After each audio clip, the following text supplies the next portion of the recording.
दा बेयाव खुंनो लानाय गाबोननि बे हाबाफारियाव गोबां रोखोमनि दामग्रा देग्रा देंखोगिरि जेरैहाय गौतम बिग्राय बुदां बुलब बिथांमोनहाबो फैगोन आरो मस्क' बिथांमोनहाबो फैगोन।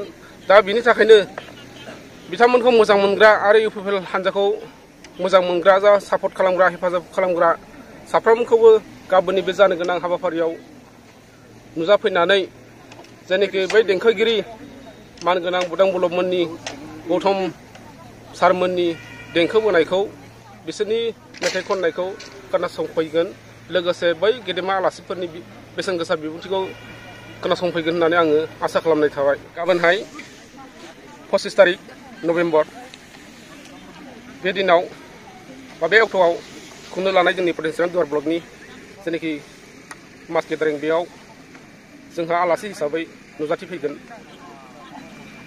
इउपिपिएलनि बारग' आफादगिरि बा दानि बोसोनगिरि मानगोनां इउजि सार इउजि ब्रह्म बिथांजों लोगोसे दुलाराय बर' फरायसा आफादनि गाहाय नेहाथारि आरो बिटिआर एकर्डनि सागानगिरि मानगोनां लरेन्स इस्लारि उइलसन हासदा मानगोनां बिथाङा फैगोन। बिथांजों लोगोसे गोबां आलासि बिथांमोनहा नुजाथिफैगोन। गाबोननि थाइखाजुरियाव जानो गोनां मिथिङाव बयबो फैलायनानै रेडि जाजोब्बाय, खालि गोजौनि स्क्रिनाल'सै दा बेलासि जाथारबाय।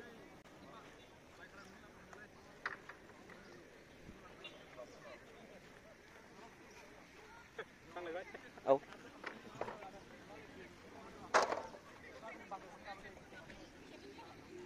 जोंहा गाबोन पटेनसियेल दुवार कनस्टिटुन्सिनि मोनसे मास गेदारिं खुंनो थाखाय आखायाव लादों।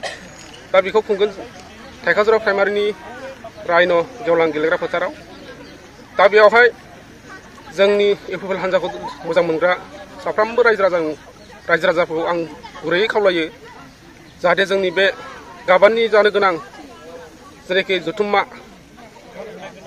फैगौ बिटिआर इलेक्सननि जेनेखि फोसावदिंनाय हाबाफारिजों लोगोसे बे जथुम्माखौ खुंनो लादों।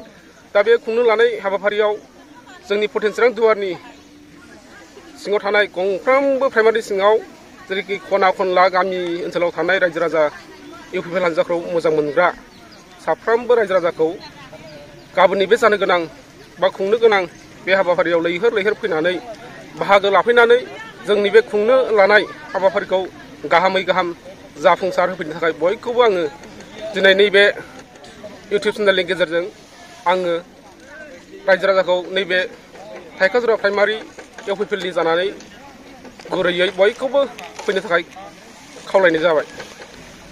25 तारिख नभेम्बर अक्ट'नि जेनेखि खुंनो लानाय बे पटेनसियेल दुवार ब्लकनि जेनेखि जथुम्मा बे जथुम्माया सानजौफुनि 11 बाजिनिफ्राय जागायगोन।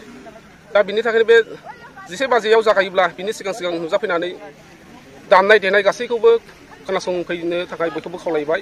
लोगोसे मेथाइ खननाय रोजाबनाय आरो गेदेमा सुबुंफोरनि बेसेन गोसा बिबुंथिखौ खोनासंफैनो थाखाय खावलायबाय।